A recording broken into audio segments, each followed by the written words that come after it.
감사합니다. 우리 바로 오늘 웨스트민스터 신앙 고백서 우리 2항을 넘어가게. 소리 조금만 높여줄래요?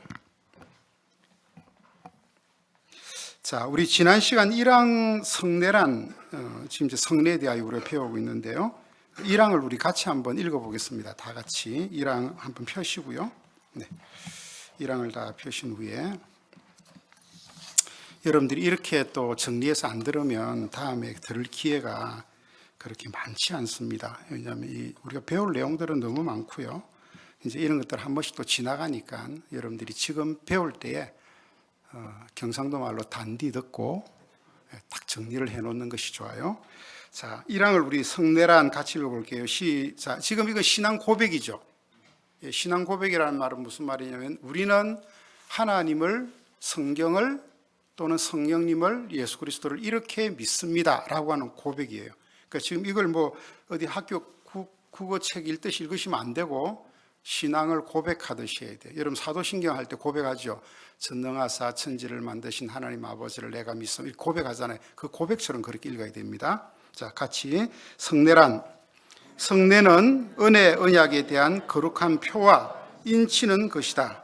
성례 유익, 이것들은 그리스도께서 그의 백성과 그 언약을 맺으시면서 친히 제정하신 것이다.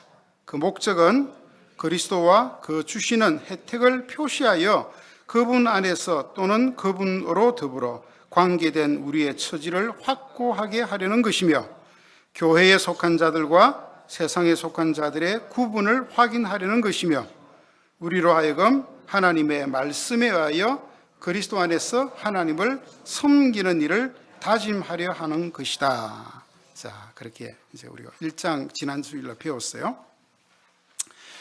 16세기, 17세기를 가면서 가장 뜨거운 신학적 관심사가 성례에 대한 것이었어요. 그래서 이 성례에 대한 내용을 성례가 무엇인가라고 정의해 놓고 그 다음 28장에 가서는 세례가 무엇인가, 그 다음 29장에 가서는 성찬이 무엇인가, 이렇게 무려 3장에 걸쳐서 어마어마하게 많은 양을 이렇게 우리 신앙 고백서에 해놨어요. 그러니까 그 당시에 이 신앙 고백서의 이 성례에 대한 것이 가장 헷갈렸고 또 뒤죽박죽이었고 같은 캐톨릭과도 완전히 다르지만 우리 개혁된 교회 안에서도 서로 의견이 분분했단 말이에요. 그래서 이렇게 이제 잘 우리 신앙의 선조들이 정말 고심하고 여기 대하여 막 정말 피 터지게 하나님의 말씀을 찾아서 읽고 이렇게 이제 고백을 해놓은 거예요. 자, 고백을 해놨는데, 자, 성례란 무엇인가 라고 했을 때 우리가 잘 아는 대로 이제 뒤에 배우겠지만 성례에는 2가지가 있잖아요. 그죠? 뭐죠? 세례와 성찬이다. 이건 이제 우리가 확고하게 잘 가슴에 담았으니까. 자, 그럼 이 세례와 성찬은 신약 시대에 제정된 것인데 구약 시대에는 세례와 성찬이 다른 모습으로 하나님의 은혜 언약의 표니까 구약 시대에는 다른 걸로 표시가 됐단 말이에요. 그죠? 그래서 구약 시대의 신약 시대의 세례와 방불한 게 구약 시대는 뭐였어요? 자, 구약의 세례는 뭡니까? 구약의 세례. 할례. 예. 우리가 세례를 받음으로 인하여 하나님의 백성, 눈에 보이는 하나님의 백성과 눈에 보이지 않는 하나님의 백성, 교회 안에 회원과 교회 바깥 회원을 구분시키잖아요. 그처럼 구약에는 무엇을 가지고 하나님의 백성과 바깥 백성을 구분했냐면 할례라는 것을 갖고 했단 말이에요. 할례. 자, 그럼 할례를 하게 된 배경을 좀 보면요, 창세기 15장에 보면 하나님이 언약을 하시죠. 내가 이제 너로 인하여 큰 민족을 이루고 너의 자손을 하늘의 별처럼 저 바닷가의 모래알처럼 많게 해서 큰 민족을 이루겠다. 내가 너희 하나님이 되겠다. 너는 내 백성이, 너와 너의 후손들은 내 백성이 될 것이다 라고 언약을 주시고 하나님이 언약식을 행하죠. 쪼갠 고기 사이를 하나님의 횃불이 지나갑니다. 그건 우리가 너무 많이 들었어. 이 언약을 지키는데 너는 못 지키니까 내가 이 언약을 지키겠다는 거예요, 하나님이. 그리고 그 언약, 그 쪼갠 고기 사이를 지나면서 하나님이 뭐냐면 내가 너에게 은혜를 주어서 이런 놀라운 은혜를 베풀 건데 내가 만약에 이 일에 내가 약속을 어기면 내 목을 걸겠다는 거예요. 이 약속을 지키기 위해서. 자, 그런데 실제로 하나님이 자기 백성 삼으려고 하는 이 구약의 백성들을 계속 인도해 왔었는데 이 구약 백성들이 계속 이 약속을 뻐그러뜨리는 거야. 그죠? 그래서 이들을 막 패기도 하고 이방의 포로도 잡혀가기도 하고 바벨론으로 보내기도 하고 아수르를 통해서 치기도 하고 막 해도 이 백성들이 이 말귀를 못 알아듣고 하나를 고생할 때는 주여 이래놓고 또 돌아서 또 딴짓하고 하니까 하나님이 드디어 약속을 지키시기가 누구를 보내셨어요? 자기 자신 하나님의 아들이신 예수 그리스도가 이 땅에 내려와서 쪼갠 고기 사이로 쉽게 지나가는, 말하자면 희생제물이 되셨어. 내가 이 약속을 반드시 지키겠다는 거예요. 반드시. 내가 너에게 베푼 이 은혜를 절대로 내 목을 내서라도 내가 이걸 지키겠다는 거예요. 그게 은혜, 언약이에요. 이게 구약의 할례란 말이에요. 신약 시대로 얘기하면 세례예요. 그리고 그것을 확실하게 보정하고 인치고 이게 확실하다는 걸 눈으로 보여주기 위하여 유월절을 행하게 했어요. 한 번 더 확인을 하겠다. 그래서 유월절을 다른 거 다 있는데 그렇게 하지 아니하시고 어린 양을 잡아서 그 피를 문설주에 바르고 이 피가 발려져 있는 집은 천사가 넘어가고 이게 안 발려 있는 집은 가서 장자를 죽이고, 이렇게 표시를 내게 해서 자기 백성을 구분하시고 내가 너에게 은혜를 베푸는 하나님이라는 걸 하나님이 보여주신 거예요. 그것을 신약 시대에 와서는 뭐로? 세례와 그 다음에 성찬으로 그 표를 해줬다는 거예요. 그러니까 우리가 신약 시대에 와서 세례를 받고 성찬을 행할 때 마치 뭘 하는 거와 똑같냐면 할례를 받고 유월절을 행하는 거와 똑같은 거예요. 유월절은 이스라엘 절기 중에 제일 큰 절기입니다. 우리나라 절기 중에 제일 우리나라 절기 중에 큰 절기 8.15 광복절, 절이잖아요, 절. 그죠? 우리나라가 지키는 절기 중에는 광복절이 제일 큰 거예요. 얼마나 놀라운 절기입니까? 우리 무슨 일에는 잘 안 놀아도 절은 반드시 놀게 돼 있어요. 그죠? 광복절, 개천절, 또 무슨 절 있죠? 3.1절, 이런 거 다들 쉬게 돼 있단 말이에요. 일은 쉬기도 하고 안 쉬기도 하고 어떤 때는 막 공휴일에서 막 빼려고도 하고 막 이렇게 해요. 절기를 반드시, 유월절은 어마어마하게 중요한 절기죠. 자기 백성을 구분하는. 그리고 그날은 온 백성들이 다 유월절은 지키기 위하여 바깥에 흩어졌던 백성들도 다 예루살렘으로 돌아와서 의식을 행하고 유월절 어린 양을 잡아먹고 그 옛날의 고난을 기억하면서 우리를 구원하신 하나님이시지. 그리고 한 주간 동안 그들이 바깥에서 장막을 치고 장막절을 지냈습니다. 그만큼 유월절을 귀하게 그들은 여겼어요. 이것이 신약 시대에 뭐냐면 성찬이에요, 성찬. 그래서 이 성찬은, 자, 1항에서 뭐래? 이 성찬은 하나님의 은혜가 베풀어지는, 하나님의 은혜가 이렇게 베풀어진다고 내가 이렇게 그것을 내 목을 걸고 지키겠다라고 한 그 하나님의 언약의, 은혜 언약의 표다, 표다. 너희들이 그냥 말로 하면 잘 못 알아들으니까 하나님이 쪼갠 고기 놔라, 내가 그 지나갈게, 이렇게 한 것처럼 표시를 보여준 거예요. 표시를. 우리가 뭐 그냥 약속하면 뭐 잘 안 믿잖아요, 그죠? 실제로 그렇게 해줘야 믿지, 안 믿겨져요, 그게. 그런데 보증서표를 써주든지 아니면 뭐 도장을 찍든지 사인을 해가지고 약속을 지키겠다라고 하는 걸 딱 해가지고 딱 건네주면은 그때부터는 우리가 그 약속을 실제로 안 이루어져도 그 약속이 마치 이루어진 것 같은 그런 우리가 효력이기 때문에 효력이 그 표예요, 표. 그러니까 하나님의 은혜 언약의 표와 인이다. 도장까지 그 표를 주고 너희가 더 확신하지 못할 수 있으니까 도장까지 꽝 찍는 그것이 바로 세례와 성찬이라는 거예요. 근데 누가 우리 가운데 세례와 성찬을 이렇게 귀중한 하나님의 표와 언약으로, 인으로 인식하고 있냐는 거예요. 오늘날 성도들이 세례식에도 뭐 애들 나이 되었으니까 뭐 세례 받는, 성찬식에도 맨날 뭐 떡가서 뭐 맨날 뭐 2달에 한 번씩 하는데 뭐 그 전혀 이런 데 대한 감각이, 늘 하나님의 은혜 뭐 이야기는 하고 나는 은혜 받아야 된다, 뭐 성령 충만 받아야 된다, 이런 이야기는 하는데 거기에 대한 인식이 하나도 없는 거예요. 너무 그런 일에 대하여 기대도 없고 마음가짐도 없고, 그것이 하나님이 자기 목을 걸면서 한 그 언약을, 은혜를 주시려고 그렇게 표를 하시고 도장을 그렇게 찍으신다는 그런 그 성례에 대한 이런 이게 안 돼 있는 거예요. 이게. 그러니까 성찬식 자주 하면 매너리즘 걸리니까 1년에 2번 이상씩만 하면 된다. 그러는 거예요. 이걸 정말 인식한다면 그죠? 성찬식을 더 자주 하려고 애를 쓰겠죠. 근데 성찬식을 진짜 자주 하는 교회들이 그런 의미에서 성찬식을 자주 하는지 또 의문이에요. 우선은 다른 교회는 잘 모르겠고 우리 교회라도 제대로 이제 우리가 이 성례식이 하나님의 은혜 언약의 표요인이라는 것을 제대로 인식하자는 거죠. 성례가 뭡니까? 성례가 뭐예요? 대답을 해보세요. 자, 성례가 뭐라고요? 하나님의 은혜 언약의 표와 인이다. 이거는 머리에 딱 이렇게 줄을 꺼서 머리에 딱 기억해 놓으셔요. 자, 다시 한번 성례가 뭐라고요? 하나님의 은혜 언약의 표와 인이다. 그것은 자기 백성과 자기 백성 아닌 자들을 구분하고, 그죠? 여기 보면 그것을 하나님이 친히 제정하셨다라고 하는 말은 뭐냐면 하나님이 거기다가 흔히 우리말로 목을 걸고 약속하셨다는 거예요. 우리 사람은 약속하면 잊어버리기도 하고, 그죠? 또 약속을 내가 정말 지키고 싶은데 못 지킬 경우도 생기고, 내 상황이 안 돼서 그런 거 생겨요. 저도 뭐 같이 한번 밥 먹읍시다. 근데 너무 바쁘니까 권사님 다음에 우리 다음에 식사하시죠. 그 다음이 막 내년으로 가기도 하고 막 못해요. 하나님은 이 은혜 언약을 자기 백성에 베푸시면서 내 목을 걸게. 그리고 그거를 이스라엘 구약 백성 내내 하나님은 뭐 할례를 행하게 하시고 내내 하나님 잊지 않도록 유월절을 행하게 하셨단 말이에요.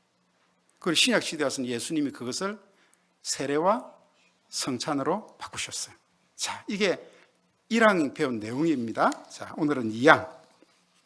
자, 먼저 2장을 한번 읽어봐야 되겠죠.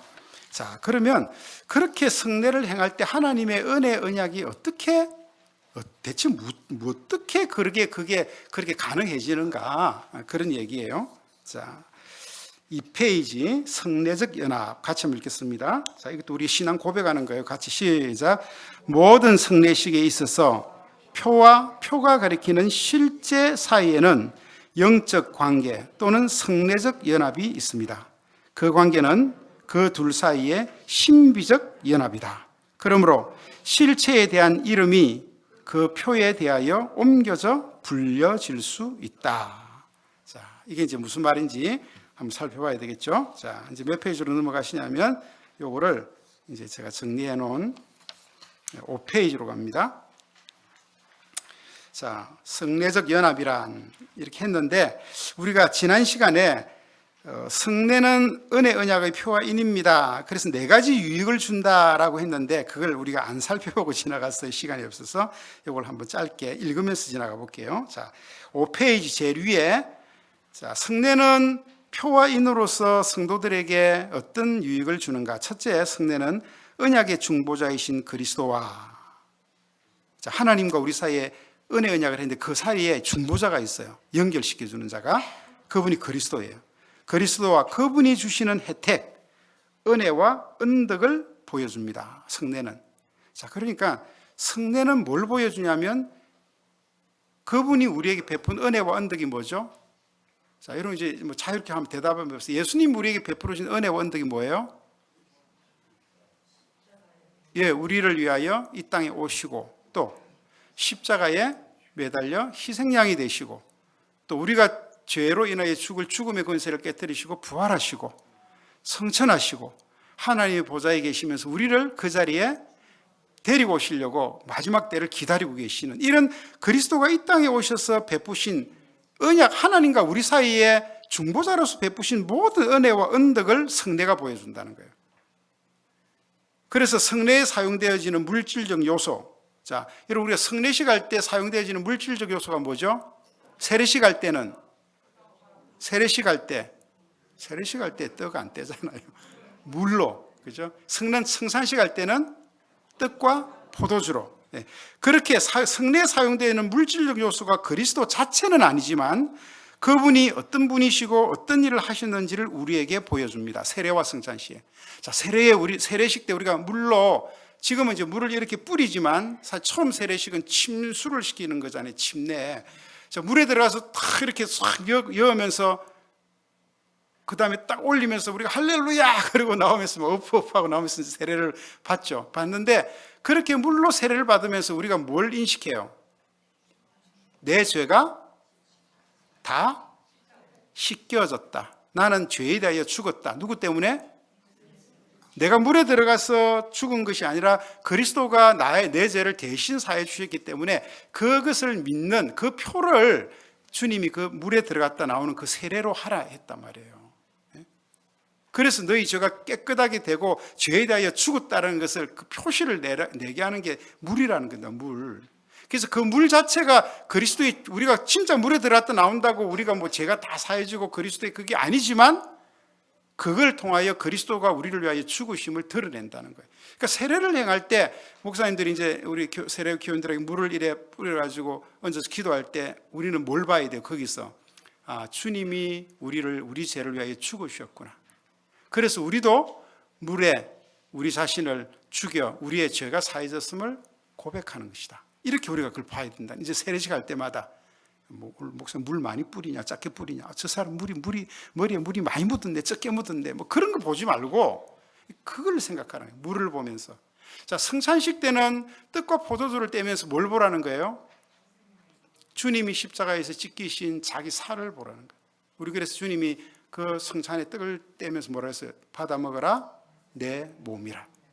또 마셔라 이것은 너희를 위하는 내 언약의 피니라. 그렇게. 그러니까 우리는 떡과 포도주를 대할 때 가시적으로 눈에 볼 때 그것이 예수님의 몸은 아니지만, 그죠? 뭘 보는 거예요? 그리스도가 우리를 위하여 희생 제물이 되셨구나 라는 걸 우리는 알게 되죠.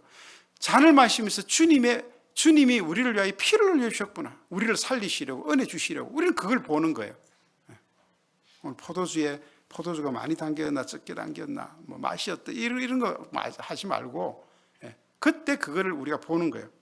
자, 두 번째, 성례는 신자들이 그리스도께서 베푸신 혜택, 은혜와 언덕에 참여한다는 것을 확증합니다.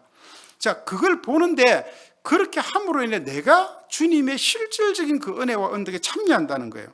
그래서 이건 표시일 뿐 아니라 인이라는 것을 기억해요. 도장이라는 것을. 내가 그 효력을 내가 본다는 거예요. 내가 그거 주님이 하신 걸 보는데 내 속에 그것을 행하면 너희 속에 인이 도장이 찍힌다는 거예요. 너희가 그것을 한 것 같은 효력이 주어진다는 겁니다. 여러분, 우리가 도장 찍는 건 너무 중요하잖아요. 그죠? 아무리 저거 내 땅이라 그러지만 그 내 땅이라고 찍혀 있는 그 도장이 있어야 돼. 도장이. 집문수가 확정인 같은 거 말이에요. 그게 있어야 내 소유를 주장할 수 있는 거, 효력이 있는 거예요, 나한테. 저기 너 집이야? 문서 내봐. 냈는데 아무것도 없어. 전세 계약서도 없고, 산 매매서도 없고, 동해 가보 떼보니까 아무 근거가 없어. 그럼 나와야 돼요. 근거 있는 사람한테 그거 줘야 된다고. 그게 찍혀 있어야 되는 거예요. 성례라고 하는 것은 그런 표시일 뿐 아니라 인이라는 거예요, 인. 자, 세 번째로, 자, 어떻게 인이 되냐면, 할례는 내 몸에 행하잖아요. 표피를 자르는 거니까. 유월절은 먹잖아요. 그죠? 세례도 물로, 성찬도 떡과 포도주를 먹고 마셔요. 그래서 교회는 구원의 의미가 희미해지고 흔들릴 때마다 성례를 시행하고 참여하는 데 힘써야 돼요. 이거는 눈에 보이는 가시적인 효과일 뿐 아니라 실질적으로 내가 그 효력에 참여하는 것이구나. 이렇게 이제 우리는 이해가 되는 거죠. 자, 세 번째, 이건 아까 우리 이야기했어요. 교회 회원들과 그렇지 않는 자들의 가시적 구별. 성례가 구원의 꼭 필수 요건은 아닙니다. 반드시 성례를 받은 사람만 구원만 받는다, 그건 아니에요. 그러나 교회 회원의 가시적 구별, 그 회원권을 유지하는 것은 세례를 받아야 회원권이 유지돼요. 자, 여러분, 우리 교회 공동회의 할 때 세례 안 받은 사람 들어올 수 있어요, 없어요? 못해요. 공동회의는 뭐 하는 거죠? 교회 가장 중요한 결정들을 할 때, 목사를 초빙할 때, 성도들 가운데 일꾼을 세울 때, 교회 전체 재정을 세우고 예산 세우고 집행해야 될 이런 때 제일 중요할 때 공동의회를 하는 거예요. 그때 세례받지 않는 사람은 회원이 안 되는 거예요. 그걸 우리 입교인이라고 이야기합니다. 반드시 세례받은 사람만 들어와서 한 표를 행사할 수 있고 자기도 피선거권, 선거권 다 갖고 있는 거예요. 자, 4번. 성례를 통하여 가시적 교회 회원들은 보다 더 단결하여 주님을 더 잘 섬기고 헌신할 수 있습니다. 그러니까 성례를 통해서 이렇게 우리가 단결이 되고 헌신 이렇게 되면요, 그 진짜 성례가 뭔지를 깨닫고 그 은혜를 누리는 사람들은, 그죠, 우리 지체들을 예사롭게 보지 않죠. 우리가 한 피바다 한 몸이룬, 함부로 성내지 않고 사람들에게 함부로 말하지 않고 함부로 눈 흘기지 않고 그럴 수가 없어요. 어떻게 그렇게 해요? 한 피바다 한 몸 이룬 형제 자매인데 누군가 연약하고 부족하면 긍휼히 여기고 불쌍히 여기고 좀 모자라면 감사 하나 주고 타독거리고 함께 세워져 나가려고 애를 쓰고, 그게 형제죠. 우리 부모들이 그런 이야기 많이 하죠. 10손가락 깨물어 안 아픈 손가락 없다. 여러분, 아픈 손가락이 있으면 그 손가락 때문에 더 마음이 힘들어요. 그래서 더 신경이 쓰이는 거예요. 오늘날 이 시대가 잘하는 사람만 막 그냥 부추기고 못하는 사람들은 아예 그냥 뭐 지지나 반으로 넣어갖고 그냥 관심도 이렇게 하는데, 이건 정말 이 시대가 지금 우리가 살고 있는 시대가 악해요. 여러분, 시대를 따라가면 안 돼요. 우리는 이 시대를 어쩌면 시대를 무시하면 안 되지만 시대를 거슬러 우리는 진리를 붙잡고 있어야 돼요. 이게 교회가 해야 될 일이에요. 여러분, 교회 뭐 일 잘하자고 모인 거 아니에요. 일 좀 못하셔도 돼요. 여러분, 일 못한다고 누가 막 야단치고 구박하고 그러지 않습니다. 문제는 그 일을 어떤 마음과 자세로 해나가는 게 중요해요. 서로 사랑하며 해야죠. 용서하며 이해하며 넓게 포괄적으로 따뜻한 마음으로 해야죠. 이게 교회 안에 얼마나 중요한 거예요. 이게 내용의 신앙의 본질이에요. 본질. 제가 늘 이야기하잖아요. 정의는 내가 바른 게 정의가 아니에요. 정의는 그 정의롭지 못한 사람들을 그 정의로운 자리까지 어쨌든 감싸 안아서 가는 게 정의예요. 하나님이 정의를 행하시면 우린 다 죽었어요. 우리 가운데 하나님의 정의에 합당하게 하나님의 공의를 만족시킬 사람이 대체 누가 있어요? 아무도 우리는 하나님의 공의를 만족시킬 수 없어요. 그런데 정의로우신 주님이 이 땅에 오셔서 우리를 품어주셨잖아요. 우리를 품어서 그 십자가까지 다 데리고 가가지고 주님이 죽어주시면서도 하나님, 이들은 연약합니다. 자기 죄를 아직도 잘 모릅니다. 불쌍히 달라고. 그리고 주님이 이끌어 가셨죠. 주님이 죽고 나서 부활하시니까 사람들이 다 주님 믿게 됐어요. 그분이 그런 분이셨구나. 그래서 그분이 그냥 찍소리 않고 그냥 그분이 당하시면서 십자가를 지셨구나. 고난을 받으셨구나. 그래서 내가 살게 됐구나. 그걸 그때 깨달은 거예요. 그러니까 회개가 나오죠. 내 혼자 정의롭고 정의롭지 못한 사람들 다 죽여버리면 사람들이 거기는 회개가 안 나와요. 좌절감을 느끼죠.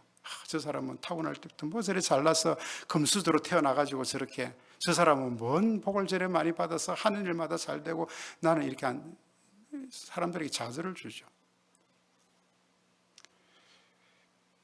여러분, 성례를 통해서 가시적 교회 회원들은요 다 단결하게 돼요.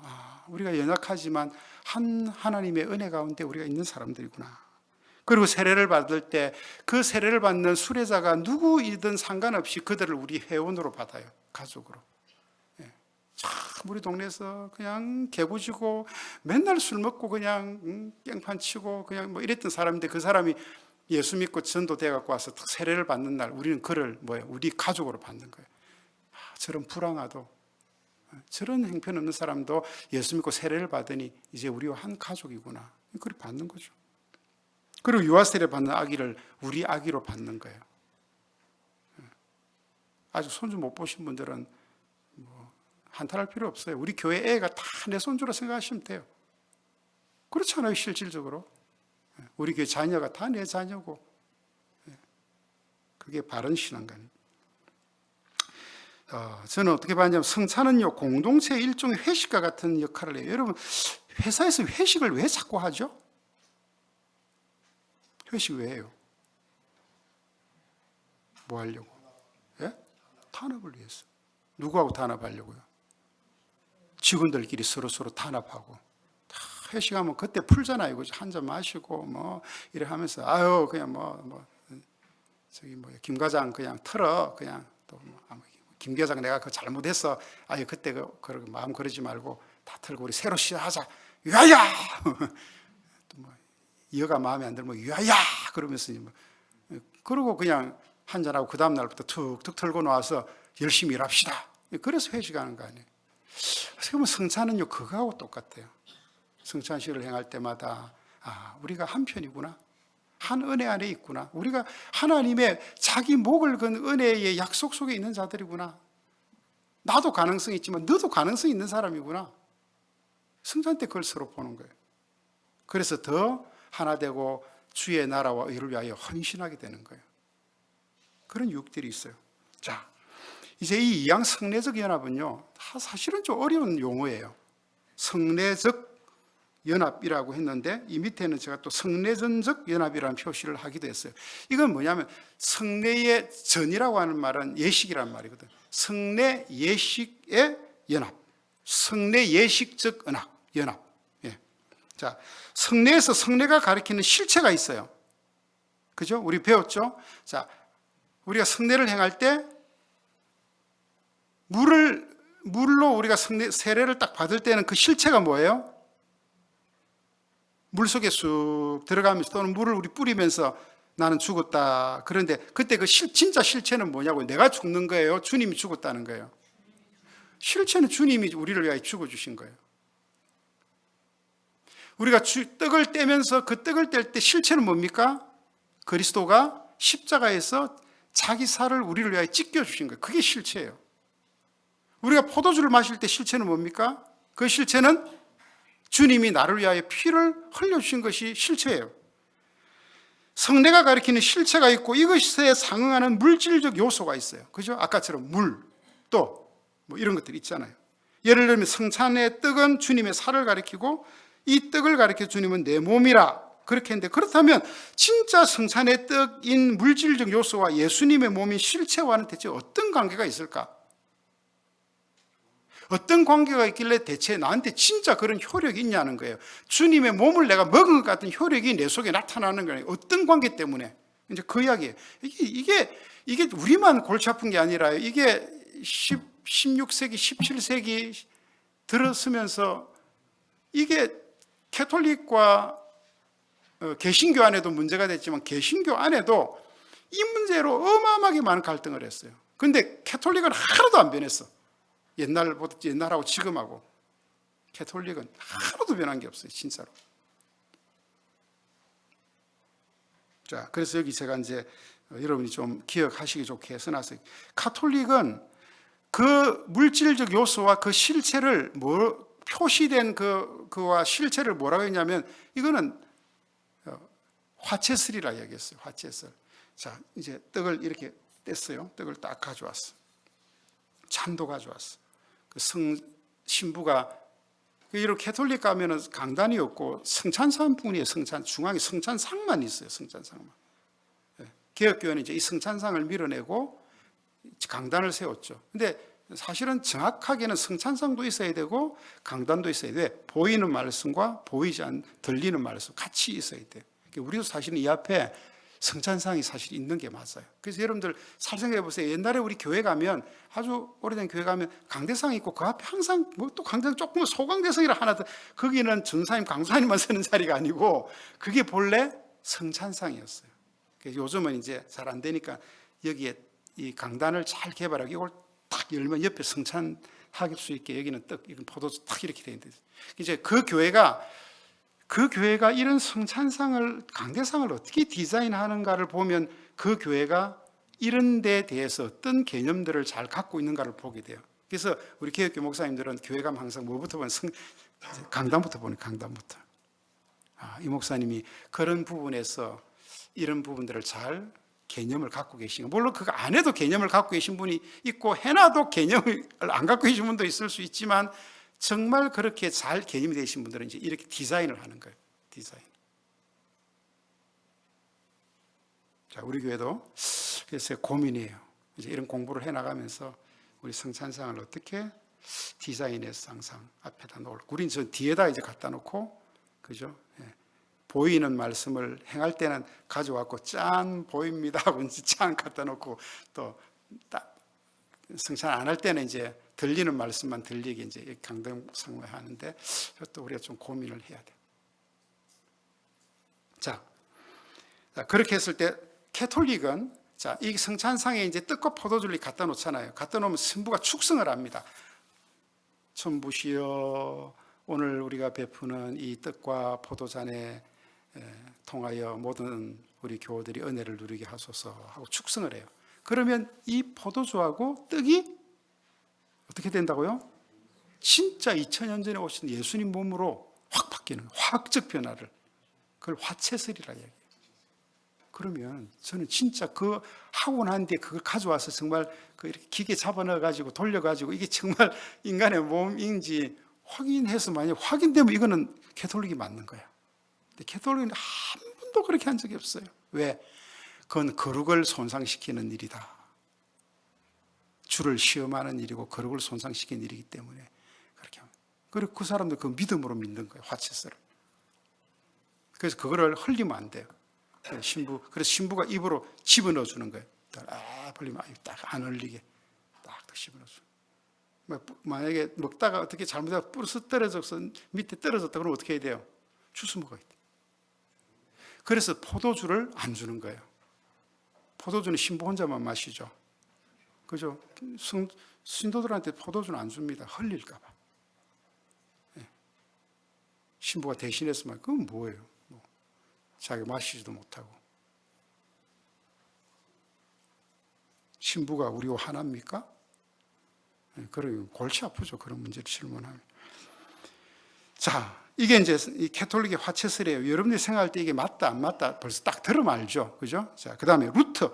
자, 루터는 캐톨릭에서 루터가 사실 종교 개혁을 한 건 아니에요. 캐톨릭 교회가 너무 부패하니까 거기에 대하여 반박하고 시작을, 종교개혁의 시작에 불을 지핀 것이지 루터가 실질적으로 루터는 개신교 목사가 아니고 그냥 신부예요. 신부인데 루터는 그 캐톨릭으로부터 반박하고 놓긴 했지만 루터는 이 성찬에 대한 것의 이해가 조금 루터가 좀 부족했어요. 그래서 지금도 루터교는 공제설을 믿어요. 어떤 거냐면 자, 이제 우리가 떡과 포도주를 떼면 여기에 이건 캐톨릭처럼 이게 실질적으로 이게 주님의 몸이 되고 피가 되지는 않는다. 이건 여전히 포도주인데 거기에 주님이 임재하신다. 그렇게 이야기해요. 여러분 주님은 어디 계세요? 주님이 막 이쪽에 저쪽에 타실 수 있어요, 없어요? 물론 주님이신데 못할 일이 못 있겠어요. 주님 어디 계신다고요? 하나님 보좌에 계신다. 우리는 그렇게 성경이 이야기한 대로. 그러면 주님이 자기가 하나님의 하늘 보좌에 계시기 때문에 주님이 누구를 통해서? 성령을 통해서 교회를 다스리시는 거예요. 주님이 막 이쪽에 갔다 저쪽에 갔다 이렇게 하시지 않는다는 거죠. 근데 루터는 주님이 여기에 임재하신다. 그렇게 실제로 예수 그리스도가 임재하신다. 이게 공제설입니다. 그랬더니 그 당시 같은 개혁주의에 있었던 쯔빙글리라고 하는 신학자가 나 루터 좋아하긴 한데 그거는 내가 동의 못하겠다. 그게 아니고 그거는 예수 그렇게 표와 인으로 그렇게 해서 그리스도가 우리를 위하여 죽으셨고 우리에게 은혜를 주신다 상징이지 그걸 어떻게 실제로 임재한다고 그렇게 하냐. 너 캐톨릭이나 너나 다를 게 뭐 있냐. 이렇게 쯔빙글리 놓은 거예요. 이게 상징설입니다. 우리가 들을 때는 이제 상징설이 좀 막 땡기잖아요. 그죠? 상징설. 그런데 또 여기 제세르파라고 하는 이제 이단으로 이 사람들도 분류가 되는데 이 사람들은 사실은 이 사람들 어떻게 하든지 더 성경적으로 더 해보자고 하다가 이 사람들이 극단주의로 나갔어요. 이 제세르파는 그거는 임재도 아니고 상징도 아니고 그냥 기념하라고 하는 기념설이다. 주님이 나를 기념하라 그러지 성경에 기념하라 그러지 않았냐. 그 기념하라고 그런 것이다. 이 기념설로 우리가 그 정도로 이해해야지 그거를 무슨 상징이니 뭐 일칠 임재하니 뭐 이런 소리 하면 안 된다. 이게 제세르파예요. 제세르파는 어떻게 보면은 문자 그대로 믿는 우리가 이런 걸 뭐라 세대주의라고 이야기하는데 이제 그런 사람도 있어요. 내가 거짓말하냐? 이 성경에 봐라 이게 나와 있잖아. 이거 성경을 해석을 잘 안 하는 거예요. 성경 재해석해야 돼. 우리 성도들 가운데 그런 분들 좀 꼬치식한 분들 있잖아요. 이런 분들은 막 그 성경에 그렇게 나와 있는데 해석을 하지 않는 거예요. 해석이 돼서 성경은. 이게 제세례파들. 우리나라에서는 옛날에 재건파라 그래가지고 그분들이 물론 이제 잘한 일도 있어요. 신사참배 안 한 거. 남들 다 할 때. 그런데 지금 올해 재건파 교회가 몇 교회 되지 않아요. 계속 해석을 그렇게 못하는 문자로 그대로만 막 고지고대로 막 이렇게 하다 보니까 이제 사람들이 거기에 안 가는 거죠. 그 사람들은 지금도 아마 주일날 차 타고 안 다닐걸요. 예배당이 멀면 아마 토요일쯤 가가지고 거기서 철야하고 예배 드리고 아마 그래 갈 겁니다. 안식일을 거룩하게 지키라. 안식일을 TV 보면 안 되고 밥 사 먹어도 안 되고 이렇게 지금도 그 사람들은 그렇게 지켜요. 고신보다도 훨씬 더 고고신이 바로 재건파입니다. 자, 그 다음 우리 장로교는 이제 이렇게 많이 개신교회들이 이렇게 많이 헷갈리고 서로 막 이것 갖고 싸우고 막 그냥 이 개혁주의자들 간에도 이것 갖고 막 첨예한 논쟁이 되니까 이제 우리 장로교에서 학자들이 모여서 정말 성경을 또 보고 그 성찬에 관한 말들을 구약, 신약 다 비교하면서 보면서 구약의 이런 역사적 배경을 가지고 신약시대에 주님이 딱 두 개만 제정해 놓으신 이 성찬을 지킬 때 우리가 어떻게 지켜야 하는가 성경적으로. 그래서 고백해 놓은 것이 뭐냐면 영적 임재설이에요. 그건 뭐냐면 가시적인 물질적 요소와 영적인 실체가 성령을 통하여 참되고 실질적인 관계, 즉 성례적 연합을 이룬다. 굉장히 말이 어려운데요. 그러니까 눈에 보이는 물과 포도주, 그 다음에 또 떡, 그거 가시적으로 눈에 보이고 그게 실제로 그리스도는 아니지만 지금 시대는 예수 그리스도께서 자기 영을 이 땅에 보내서 성령으로 충만케 하시고 그 성령의 충만을 통하여 하나님의 교회를 이끌어 나가시기 때문에 교회가 행해야 될 성례를 할 때는 성령이 강력하게 역사하셔서 그리스도와 그 성례를 행하는 자들이 연합하게 한다. 이걸 성례적 연합이라고 해요. 자, 이런 단어를 하나 여러분들이 조금 기억해 놓으면 좋겠어요. 자, 한 페이지 넘어갑니다. 16페이지. 자, 이 연합은 얼마나 신비롭고 수준 높은 연합인지 이것과 똑같아요. 그리스도의 신성과 인성의 위격적 결합. 우리 기독교 역사에 수세기 동안 쌓아온 게 그리스도의 인성과 신성에 대한 논란이었어요. 그래서 기독교 역사 속에 그리스도의 신성을 부정하고 인성을 부정하는 놈은 다 이단이다. 이렇게 정죄를 이제 한 거예요. 이건요, 어마어마한 기독교 역사 속에 쌓아왔던 문제예요. 근데 그 신비가 얼마나 신비했길래 그 기라성 같은 학자들이 우리는 신성은 믿긴데 인성은 좀 그렇고 인성은 믿긴데 신성은 이렇게 싸웠단 말이에요. 이걸 가지고.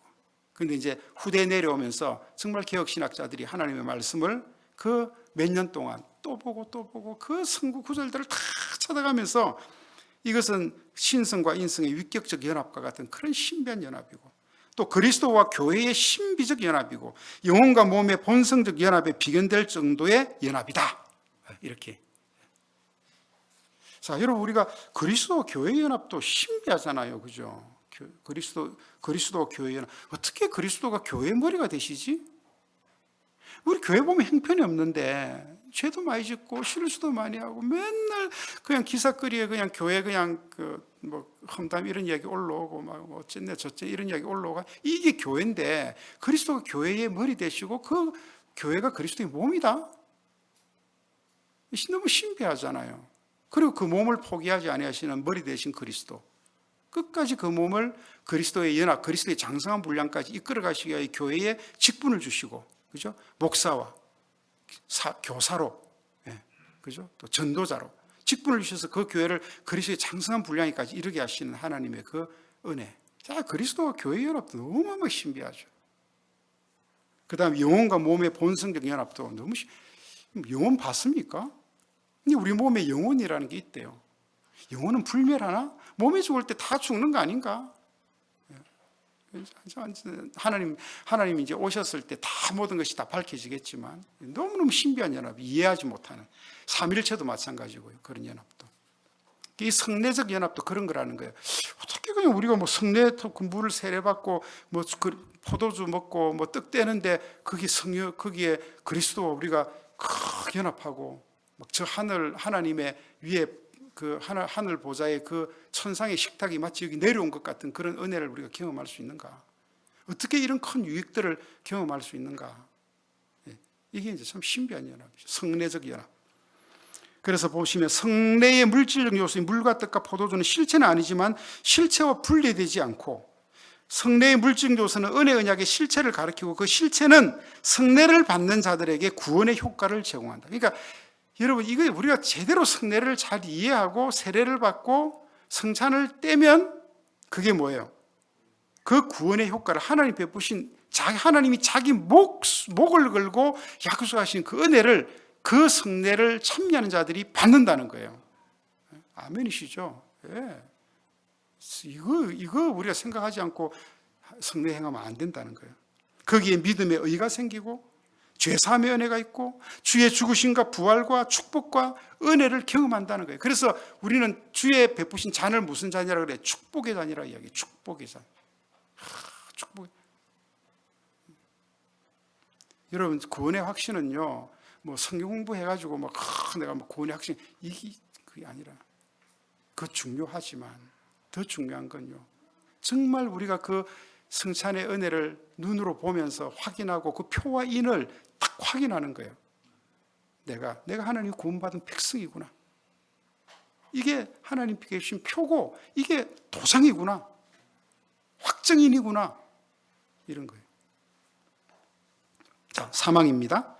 자, 우리 사망을 읽어볼게요. 자, 사망은 성례의 영적인 효과가 있는 이유가 뭘까? 근데 왜 성례에 그런 효과가 있을까라는 거예요. 자, 우리 앞장 2페이지 넘어갔어요. 자, 사망을 같이 읽겠습니다. 시작. 성례식이 2페이지 중간쯤 사망 노란 박스에 놓은 거. 자, 같이 읽겠습니다. 시작. 성례식이 올바로 실시되는 데서 나타나는 은혜는 어떤 원인에 임하는가?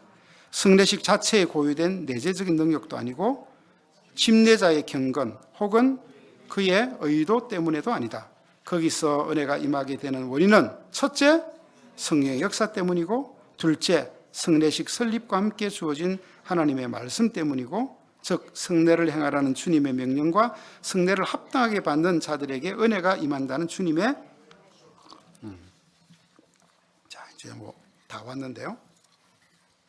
성례에서 이렇게 제가 앞에 이야기한 그런 영적인 효과가 있는 이유는 뭐냐면, 자, 부정적인 차원 두 개는요, 성례는 미신적이지 않다는 거예요. 그러니까 우리가 이런 거, 옛날에 이 성례가 너무너무 귀하니까 이제 잘못 이제 이해해가지고 막 세례받는 물, 그 다음에 성찬 뗄 때의 그 떡과 포도주, 거기가 그 자체가 무슨 능력이 있는 줄 알고 할머니들이 떡을 먹을, 포도주는 못 가져가니까 떡을 밥만 먹고, 이게 주님의 몸이니까 이걸 가서 우리 손주 먹이면 애가 공부 잘하게 되고 애가 만병통치 약처럼 애가 안 아플 거야. 할머니들이 이걸 다 반을 떼가지고 장로님 몰래 반만 먹고 반은 손수건에 싸가지고 집에 가서 손주를 먹이는 거예요.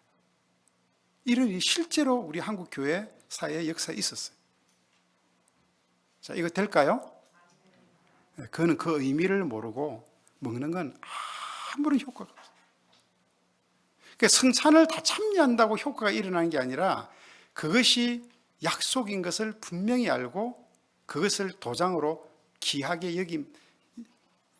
뭐 이번 어린이날 때 우리 밑에 집사님 권사님들이 우리 별이 오니까 막 뭐 용돈 준다고 다들 가져 뭐 선택할 거냐고 1,000원짜리, 5,000원짜리, 10,000원짜리 주면서,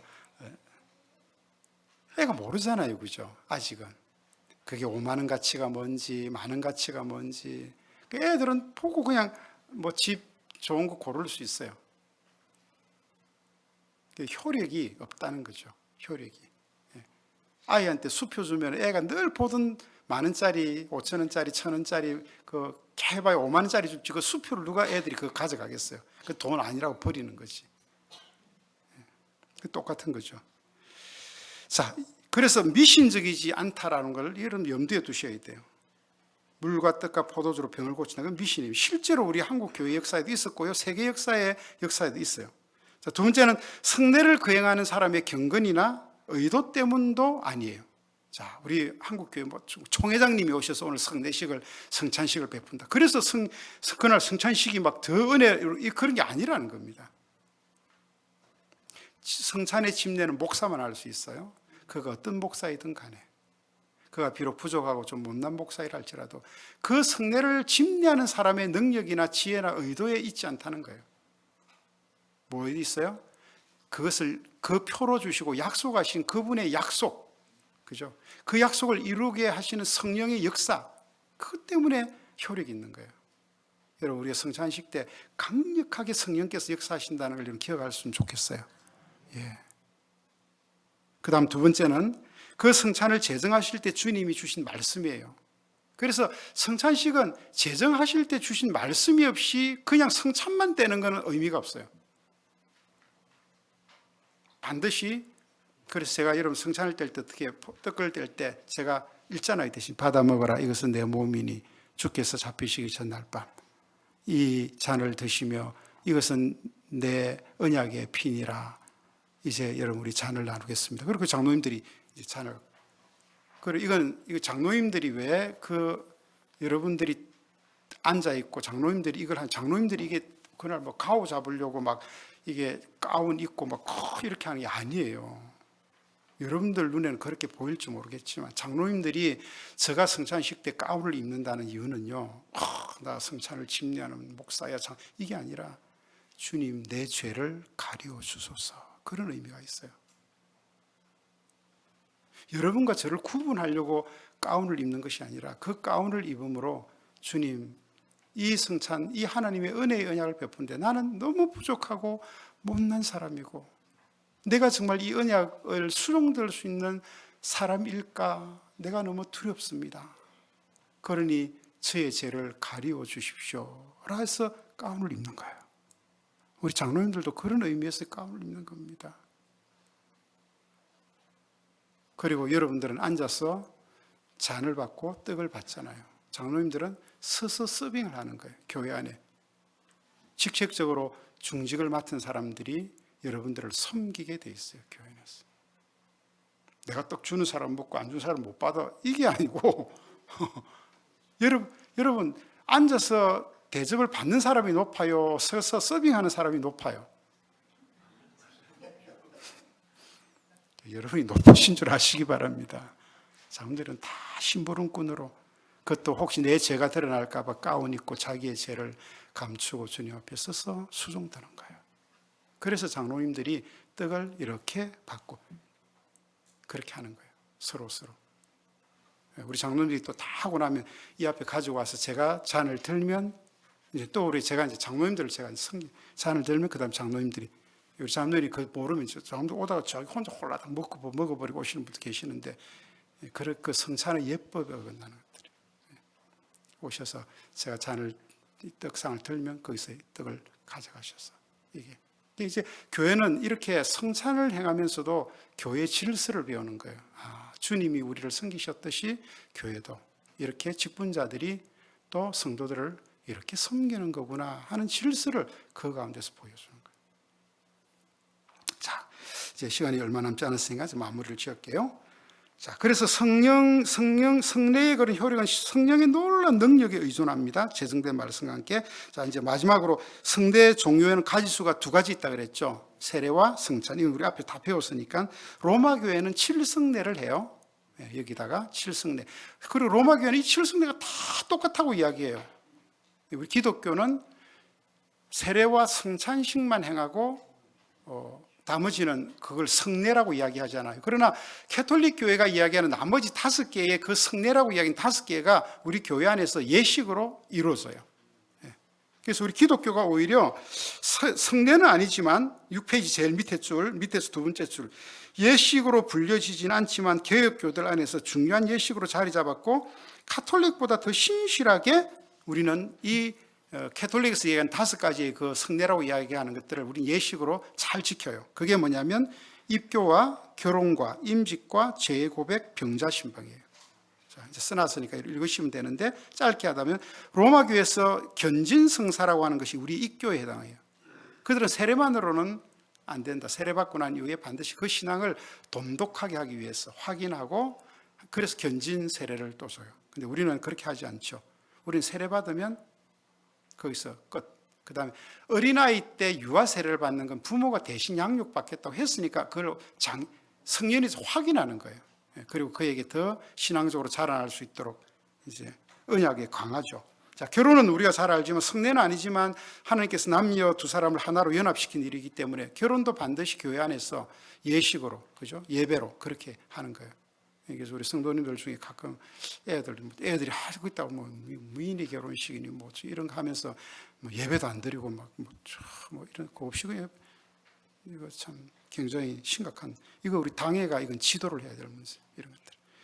왜냐하면 여기 입교, 결혼, 임직, 죄고백, 병자신방 다 당회 소관이에요. 그 다음 임직은 로마교에서 신품성사에 해당하는데요, 직분자를 임직하는 중요한 예식입니다. 신중한 추천. 우리 당회에서도 사람을 뽑을 때 그래도 이런 조건은 가져야 되겠다. 뭐 그래서 우리 세운 적도 있고요. 그 다음에 반드시 선거를 통해서 목사가 마음에 든다, 너 안수입사해, 뭐 당신 장로해, 이렇게 그건 아니라는 거예요. 그 다음에 교육을 해야 돼요. 선거를 통해서 그가 뽑히면 반드시 교육을 하고 난 다음에 시치를 합니다. 이 시치는 우리 한자인데요, 검증을 해요. 이게 시험이죠. 우리 장로님들은 노회에서 장로고시를 보고, 우리 집사 권사들은 교회에서 당회가 주관하는 고시를 봤어요. 그리고 서약을 하죠. 서약할 때 여러분 뭐 서약해요? 나는 우리 12신조와 웨스트민스터 신앙 고백서의 고백대로, 그러니까 웨스트민스터 신앙 고백서 한 번도 보지도 않고 웨스트민스터 신앙 고백서 고백대로 그렇게 하면 안 돼서, 그건 거짓말 고백하는 거잖아요. 설마 그때 할 때 못 봤다 할지라도 이렇게 열심히 와서 내가 직분자가 됐으면 내가 고백한 그 선서가 어떤 선서인지 확인을 해야죠. 하나님 앞에, 교회 앞에 고백해놓고 웨스트민스터에서 깜깜 모르면 그건 사기죠, 사기. 그리고 임직을 합니다. 이게 질서를 따라 하라는 교회 질서입니다. 그 다음 재고백은요, 로마교에서 고해성사에 해당되는 건데요, 이건 성경에 근거가 있어요. 너희는 서로 죄를 고백하라 그랬어요. 자, 그러나 성경에 따르면 신자가 서로에게 또는 목사에게 자신의 죄를 고백하는 일은 장려할 일이지만 그것을 하나의 규례로 만들어 신자에게 멍해를 지운 일은 성경에서 가르침을 벗어납니다. 가톨릭 교회에서는 1년에 몇 번 이상 고해성사하지 않으면 안 된다고 되어 있어요. 그래서 반드시 1년에 3번 이상인가는 가서 자기 죄를 고하는 고해성사를 해야 돼요. 개혁교회는 사적인 고해성사를 거부했어요. 이건 아니다. 어떤 선교단체 가면요, 막 그 선교단체 막 은혜서 이렇게 다 하고 나서 자기 재고백하는 시간이 있는데 우리 하나도 남김없이 막 다 고백해야 됩니다. 그리고 그 막 모임 한 100명이 막 전부 다 나와서 막 자기 죄를 숨기면 안 된다고 그래가지고 막 나는 뭐 목사님 사모님들 있고 목사님들도 있고 막 권사, 집사 그 전부 다 그런 사람들 가는데 나는 뭐 아무개 우리 교회 집사하고 뭐 나는 어떻게 뭐 그렇습니다. 불륜을 저질렀습니다. 나는 뭐 어떻게 이런 것까지 다 이제 그래서 한 달이 건너면 다 아는 사람들 아니에요. 그 있을 때는 은혜 받아서 몰랐는데 나오고 나니까 그런 사람, 이 사람들이 입이 얼마나, 그 교회 집사가 그랬대, 그 교회 권사가 마모가 그랬대, 그 어떤 목사님은 막 뭐 이랬대. 그래 가정이 파탄이 나고 교회가 완전히 그냥 뒤집어지고, 제대로 뒤집어진 게 거꾸로 이상하게. 그런 선교단체도 있어요. 이런 것은 전부 다 개혁교회가 이런 것들 잘 사적인 고해성사 거부했어요. 우리는 대신 공예배, 그래서 옛날에 그 개혁시대에 보면 그 예배의 지침이 있는데요, 거기서는 공적인 예배 속에 죄사함의 고백과 사죄의 선포를 넣었어요. 이 고해성사 대신에. 그래서 우리 교회에서는 하지 않습니다. 그런데 1년에 한 번, 언제? 송구 영신 예배 때 제가 우리 한꺼번에 몰아서 새해를 우리 이 해의 죄로 더럽히지 말자는 의미에서 제가 그 고백과 사죄 선언을 하는 거예요. 이건 뭐냐면요, 특별한 기도고 특별한 설교예요. 그런데 지금 우리 한국교회 어떤 교회들은 옛날 우리 개혁교회에서 했던 이것들을 그대로 가져와서 죄의 고백과 사죄 선언하는 예배 순서 그걸 넣은 교회들이 간혹 있어요. 간혹. 제가 물어봤어요. 좋더냐? 유익함도 있고 또 또 순서가 또 너무 많이 또 이렇게 길어지는 그런 것도 있다. 뭐 이제 이건 선택이에요. 우리 교단 장로교 신앙 고백서 예배 지침에는 이거 없어요. 어떤 연유로 안 했는지는 모르겠는데 우리 교단의 헌법에 예배 모범에는 이 죄사함의 고백과 사죄의 선포는 빠져 있습니다. 그래서 저도 할까 말까 늘 망설이고 있다가 그래도 1년에 한 번 우리 마지막 할 때는 꼭 하면 좋겠다. 그래서 제가 이제 오래전에 그러니까 참 목사가 이렇게 공부를 안 하면 이것도 몰라요. 이게 이런 게 옛날 우리 선배 믿음의 선조들이 이런 예배 부분 뭘 썼는지 어떤 찬송을 했는지 모르니까 이제 뭐 아무거나 예배 찬송으로 쓰고 그래서 이번에 여전도 연합회도 그런 작업을 하는 거예요.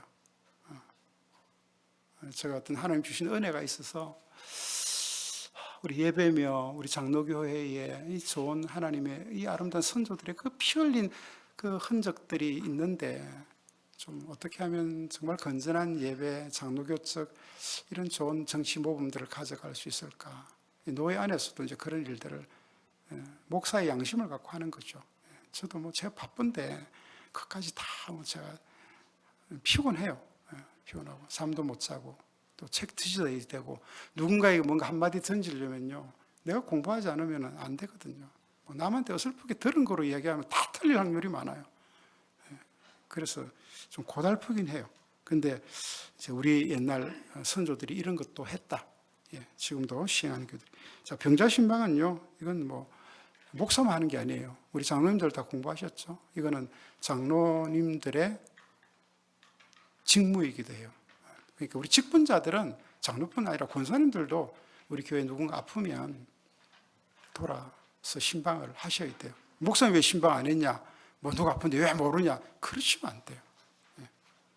이건 우리 직분자들이 다 함께 어렵고 가난하고 소외되고 병자들은 돌아보셔야 돼요. 그래서 우리 카톡방에 제가 그래서 올리는 이유가 있어요. 잠시라도 누군가 아프다 그러면 그 시간을 잠깐 멈추고 단 30초라도 그분을 위해서 기도하는, 돌아보는 거. 이게 우리 직분자의 일이거든요. 제일 밑에 이렇게 썼어요. 설교가 교인 전체를 돌아보는 말씀의 방문이라면 신방은 가정 혹은 개인을 향한 말씀의 방문입니다. 우리가 좀 잊지 않으면 좋겠어요. 자, 우리 성례에 대해서 이제 배웠고, 실제로 성례의 종류인 세례와 성찬에 대한 건 조금 더 이제 앞에 다 배운 내용들이니까 아마 훨씬 더 이제 다루기가 좀 쉬울 거예요. 우리 성례를 좀 정확하게 잘 이해하고 우리 교회 안에서 성례가 시행될 때마다 하나님의 큰 은혜가 있기를 주의 이름으로 축복합니다. 기도하겠습니다. 하나님 아버지,